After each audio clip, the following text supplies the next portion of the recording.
last episode, you guys saw me take the engine out of the car to put the new one in. Now we're gonna do the radiator upgrade for Mishimoto just because there's more room in here and it's just easier to take all this stuff out. And then we'll be styling and ready to put this new motor back in.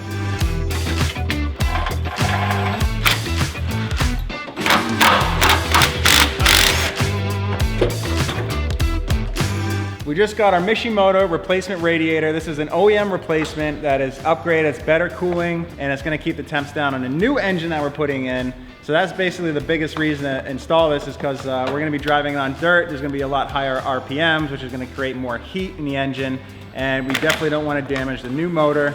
So Mishimoto is gonna help us keep our engine coolant temps down. Let's put her in.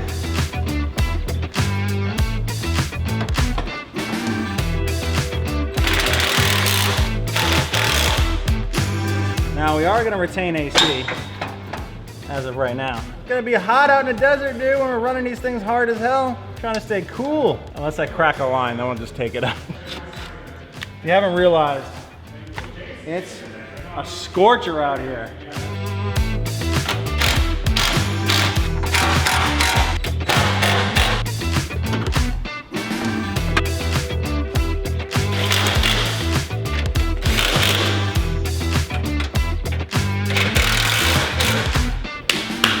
That's it, boys. We are done, kind of. Where's the engine?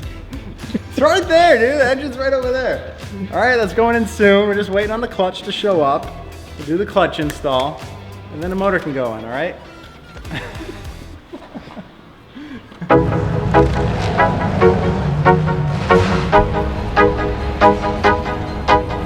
Goodwood Festival of Speed. We are here day one. It's Thursday. We got invited to a very special Top 25. It's a festival run that Lord March invited us to. We have the insanely impressive Celica from Rob Millen. Rob Millen's gonna be running this thing up the hill. He's got one of the fastest times here. James Dean, of course, in his R7. Dean brought out his Viper supercharged, and we got everything down to Martini rally cars and all kinds of old school open wheel cars and back GTR. But yeah, this is a hand-picked batch.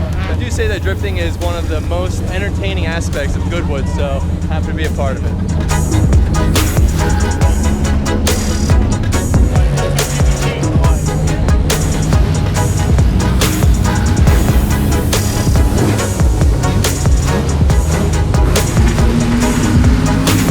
The hill is insane, super fast, super tight. Car's running awesome. So we got a lot of gnarly cars in our group.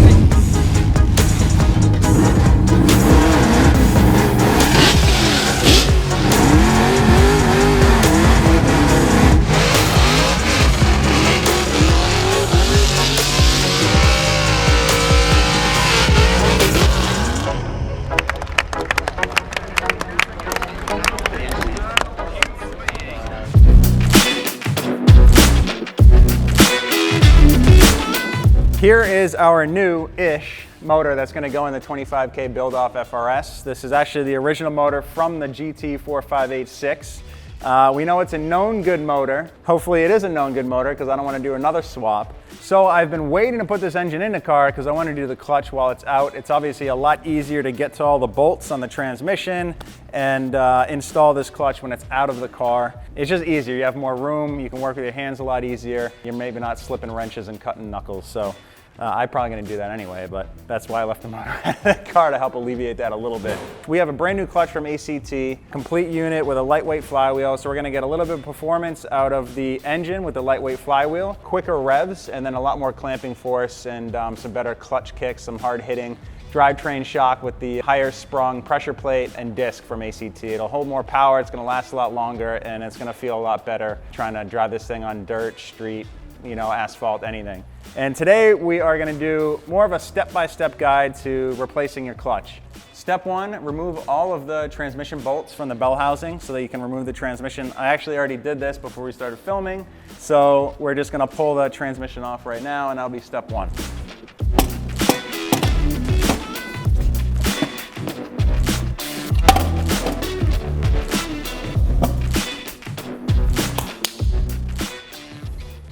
Next, we're gonna remove all the bolts from the pressure plate and then remove the pressure plate and the disc.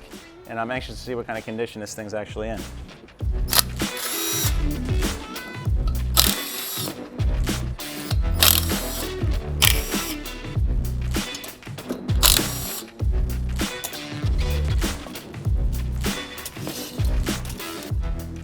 Once the pressure plate and disc are off the car, next up is the flywheel.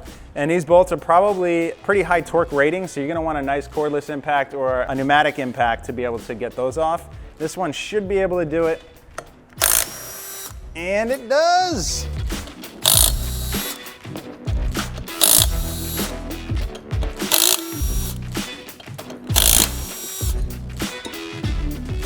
All right, that's all off. So let's check out what ACT sent and kind of go through the parts in the package that it comes with a full ACT clutch kit.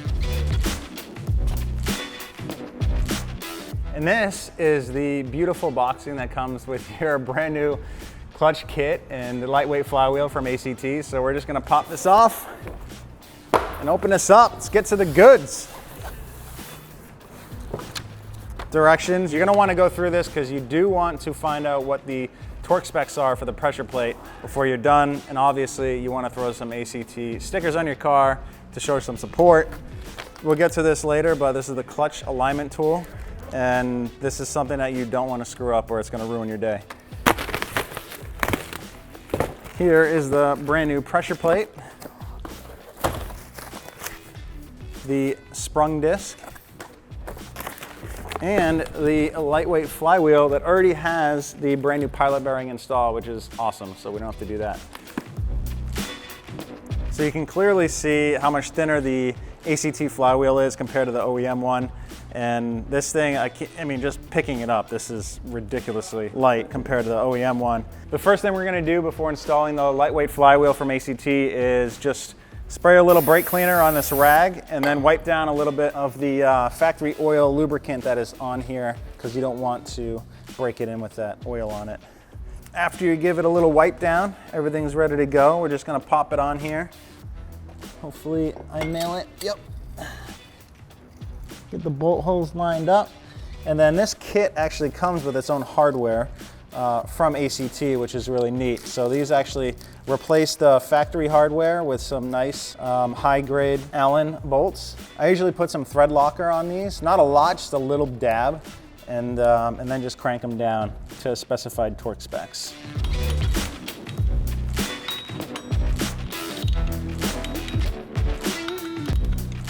All right, this is our heavy-duty pressure plate, and the same thing that we did with the flywheel. It comes with a little bit of oil surface on here, so we're just gonna clean it up with some parts cleaner.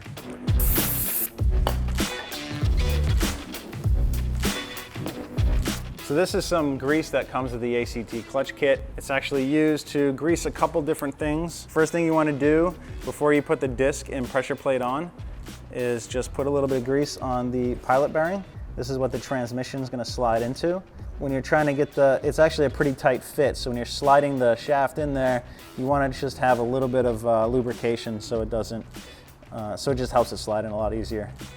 Now this is one of those tools that you don't want to forget about. This is the clutch alignment tool, which is going to align the disc on the flywheel when you so that when you bolt the pressure plate on, it's going to keep it in the same position as if you're putting the transmission on.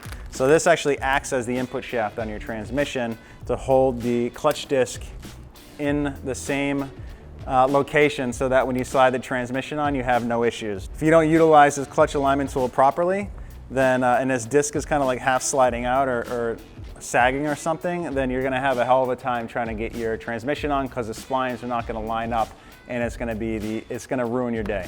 So the easiest thing to do is just remember to use this and make sure that it is installed properly as you're torquing and tightening up the pressure plate onto the clutch disc. Simple as that. When you're aligning the pressure plate, there's gonna be studs in the flywheel, and there's multiple different holes on the pressure plate. You just wanna make sure you find the right one, that they all sync together, and you can get the bolts in all the holes. Now ACT also supplies hardware for the pressure plate, which is nice. Now I'm just gonna go around and tighten up these bolts all evenly, so that puts an even amount of pressure on the clutch disc. So we'll just do a little bit at a time before we break out the torque wrench and torque these things down properly. We're gonna set the torque wrench to the specs in the instructions from ACT. and tighten this baby up.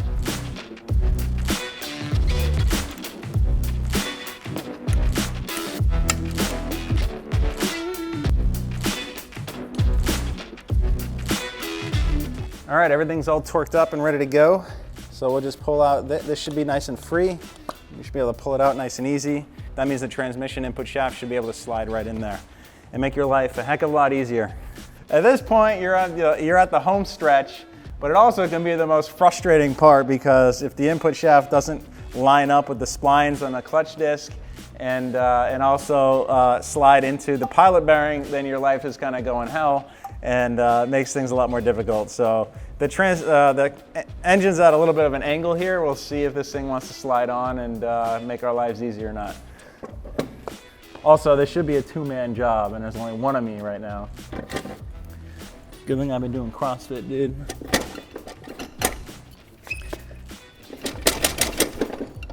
All right, sometimes if the transmission's going in hard, you can use the drive shaft.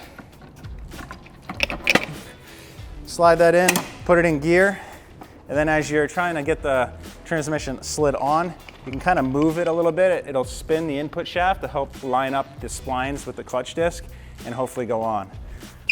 We got Thad here. This is a two-man job, like I said. Thanks for coming in, dude. Thad is going to work the drive shaft while I am trying to push the transmission into place. We'll see if it works. There it is, baby. Good. And that's it, man. Now you put the bolts in, tighten up the transmission, and we're done. Thanks for the help, dude. Yeah, no worries.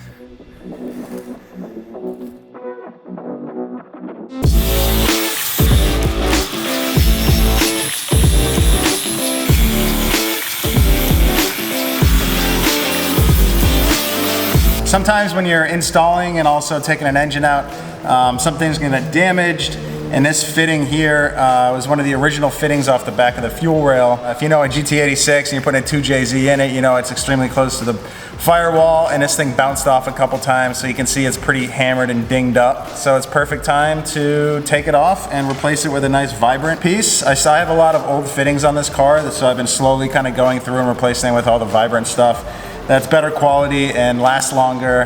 And actually what's really cool is Vibrant sells these soft jaws that have all these angles in them so that you can put the fittings right in here so you don't have to use two wrenches. It makes things a lot easier right in the vise, and you can just tighten it right up. Not really have any issues with, you know, making, you can see this one actually has a little bit of wear on it. So a lot of that will, you know, you won't scratch your brand new fitting nearly as hard as you would if you didn't have these soft jaws. There we go. Fuel line that is not damaged should go on a lot easier. Doesn't have a kink in it, so we get proper fuel pressure. This is where it goes. The back of the fuel rail is really close to the firewall in this fitting, so it's really susceptible to being damaged, especially when you're lifting the engine out and it pops out of the engine mounts. You know, the engine can kind of sway, so you really want extra help when you're doing that so that this doesn't happen. Clearly, I was alone a couple times, and that's why the other fitting was damaged. The fitting was about 4 or 5 years old, so it was time to be replaced anyways. So we'll get this tightened up and be ready to rock. Hopefully I did everything properly.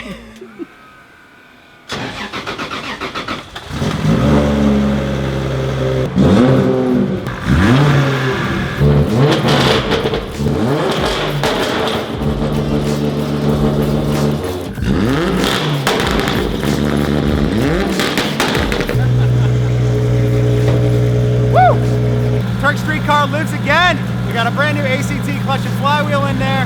I used a bunch of Permatex sealant to seal some leaks in the transmission and engine oil pan, and then some new Wisefab arms. Next up, the car is getting a custom paint job, a ornamental conifer right here at Race Service. Then it heads to the East Coast for Tuner Evolution in Philadelphia, then south for Grid Life, Road Atlanta. It's gonna be awesome.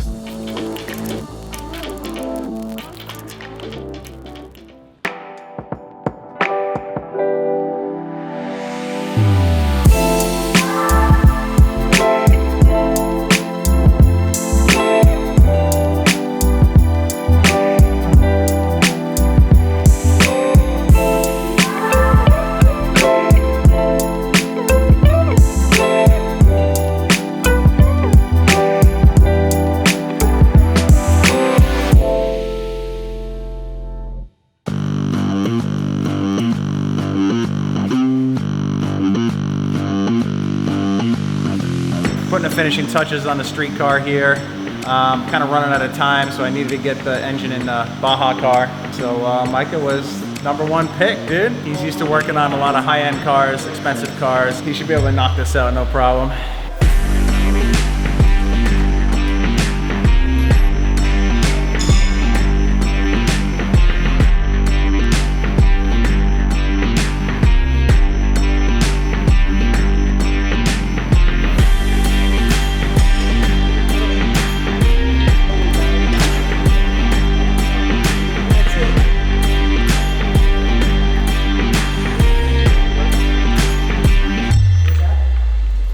I gotta be honest, it's like the easiest motor transmission drop I've ever done.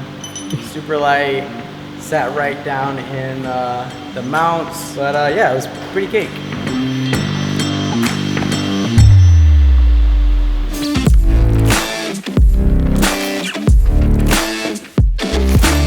This is very important in all drift cars, but especially rally cars. You want to have strong suspension because we're going to be off-road, we're going to be jumping, we're going to be hitting bumps, and the first thing that you'll notice is that a real spongy, sloppy suspension, you're just going to blow those bushings out. So now we have an adjustable control arm, and this is the beauty of an arm that it's replacing.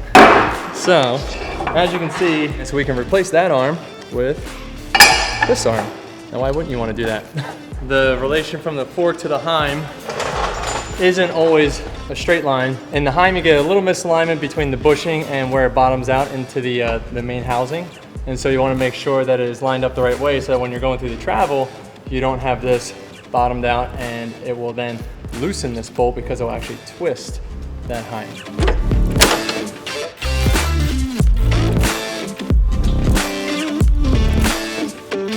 We've all seen videos of cars with their wheels flopping around and or falling off. No one wants to be that guy. It's best to invest in quality control arms. Do yourself a favor, put the extra couple bucks in. These will last longer and you will prevent yourself from running into a stupid mistake. Now on this arm, you always want to put the bolts in front to back so that any debris that's coming in this way isn't screwing up your threads, so you can get that nut off. Lastly, in the rear, there is the traction arm. So this arm looks a little different because it's very beefy. It's got a much bigger end than the toe and the camber arm because it has to fit over a big bushing on the front of the subframe. It also takes a lot more force because this arm is more of a tension arm than it is a locating arm. So there's a lot of driving force being pulled on this arm at all times.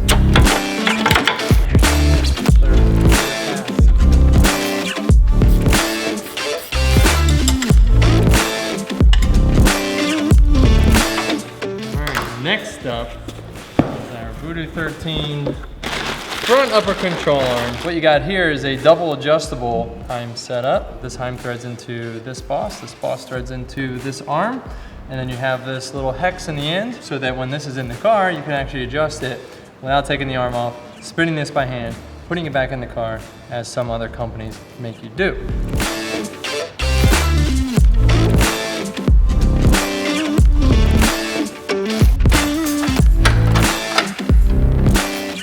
Things are super easy to install. One thing you got to keep in mind is that they actually have different size spacers on the inside and outside. That's so that the adjustment is a little more inboard. You can see a fatter spacer on the outside, brings it off this edge, no contact. And then you just go ahead and swing this guy back into place. It's got this nice machined taper insert. It's got a little flat on there so you can grab it with a wrench so that you can tighten it down properly. Then you can make your adjustments, like I was saying, from the outside of the car, right through here, boom, boom. Same thing about thread engagement. There's a lot more thread engagement on this big sleeve. So I gave about 10mm spacing on the left and right side so that we have the same overall engagement in the diameter versus the length from the heim to the threaded insert. That's it for now. We're going to leave everything loose, adjustment-wise, like I said. All the ends are tight, inside and outside, but all the arms are loose so we can dial our adjustments in on the ground. Once we get back to ride height, get our overall settings right, then we can do the alignment and you're ready to go. Alignment's pretty much the last thing you do before you hit the track or dirt.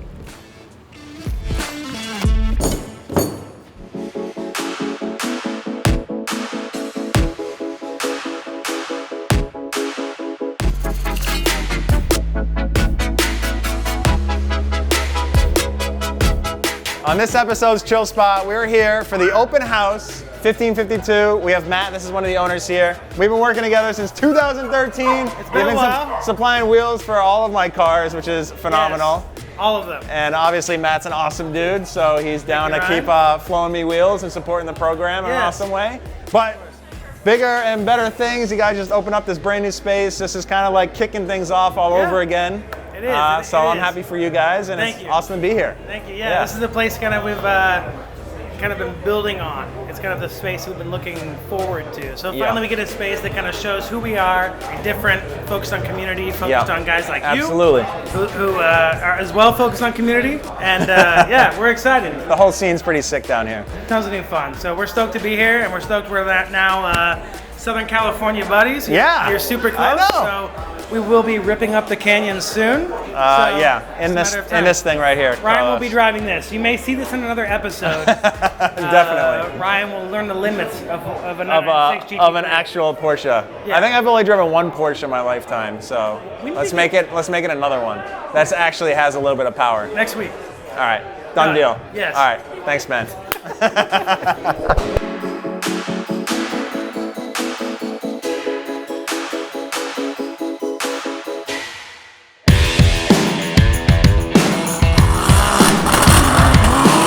Getting your hands dirty is just a part of working on cars. There's no way around it. This month's product spotlight is Fast Orange Extreme Hand Cleaner. So what makes Extreme different? It's the same citrus formulation with a little pumice in it as the original Fast Orange, but with a little petroleum to help get that tough grease and grime. And it also has lotions and conditioners to keep those beautiful soft hands from drying and cracking. I got calluses here, guy. Yeah, right.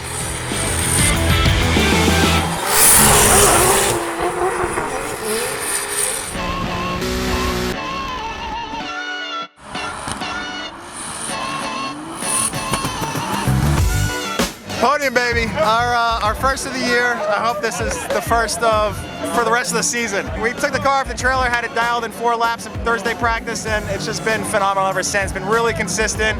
Just a couple small mistakes out there cost us the win, and it is what it is, man. We're gonna sip some champagne and celebrate tonight. So I'm stoked for me and the team and just all the guys that just been working so hard, and just everybody that supports us, all you guys. So I appreciate it, and I'll be spraying that champagne for you guys.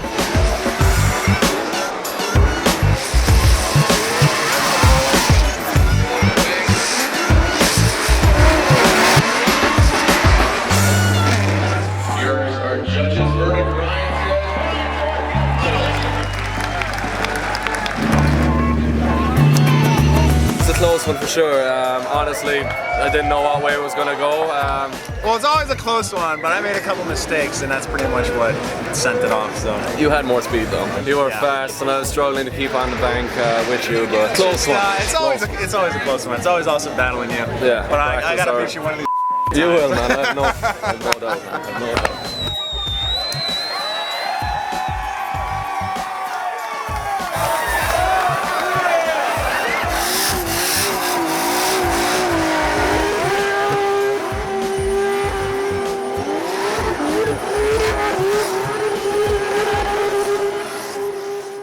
I'm making some pretty good progress on my 25K rally build. We got a lot of parts installed over the past couple episodes. We did the BC Racing adjustable coilovers. We have the Voodoo adjustable suspension, front and rear. The Vaccaro seats are pretty much installed. I had to make some modifications to the bracket to get a little more headroom. We have the AM intake installed, the Mishimoto radiator, and we are just about ready to sit this thing on our brand new Method wheels once our tires come in. Tuerck's made a lot of progress this month. I've been on the road, but he did have to swap out that bogus motor. So I got a ready to rock engine in my chassis. So let's see where we're at with those totals.